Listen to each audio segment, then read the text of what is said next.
صدا لیا کړئ. بسم الله الرحمن الرحیم. معزز سامعینو، الحمدلله مونږ تاسو ټول مسلمانان یو. الله رب العزت مسلمانان پیدا کړي یو او په اسلام کې جناب رسول الله صلی الله علیه وسلم حدیث مبارک دی چې الحیاء شعبة من الایمان. حیا چې کومه ده دا د ایمان یوه شعبه ده، یوه حصه ده.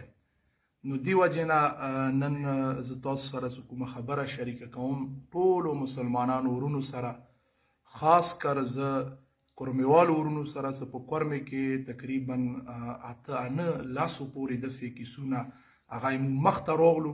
نو موږ په دې خبرې مجبور شو چې د خپله خبره ټولو مسلمانانو ورونو سره، خاص کر کورمیوالو ورونو سره شریکه کړو. د فیسبوک دور دی، د میډیا دور دی، موبایلو دور دی، او د فتنو چې کوم وخت دی هغه همدغه دی. حدیثونو کې څومره د فتنو حوالو سره تذکره شوې دی هغه ټولې لګیا دي، ثابتېږي.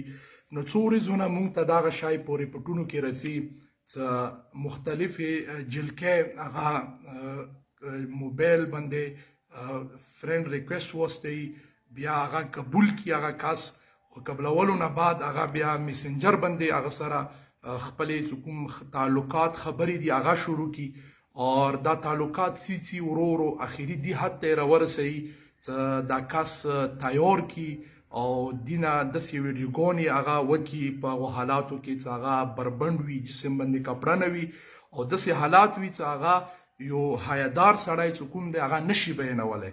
نو بیا هغه بلیک میل کوي په دې باندې، هغه ویډیو ورستوي، ورته وایي چې ته به مونږ ته دومره روپۍ راستوي او کراوی نه ستوي، بیا به مونږ دا ویډیو شیر کوو. نو تقریبا دې حوالې سره ډېر زیات کسان چې کوم دي همدغه شی بلیک میل شوي دي، او د اکثر ملګرو دې شي ته بالکل فکر نه وي.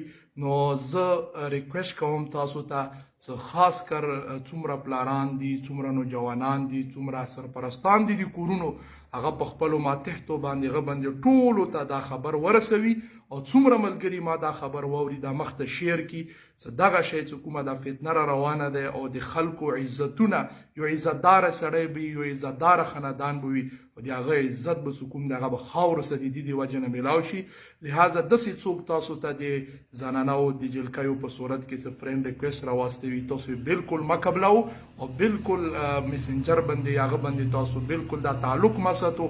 کني ډېره زیاته بېزتي د انسان مخکې وشي، نو دغه شي نه تاسو ځان وساتو. موږ مسلمانان یو، بیا پښتانه یو، نو دې وجې نه دا پیغام زیات نه زیات شیر کړئ، او دا ډېر زیات روان دی. ساده ملګري وي هغه نه پوهېږي، هغه قبول کړي، او شیطان د خپل جال کې گرفتار کړي.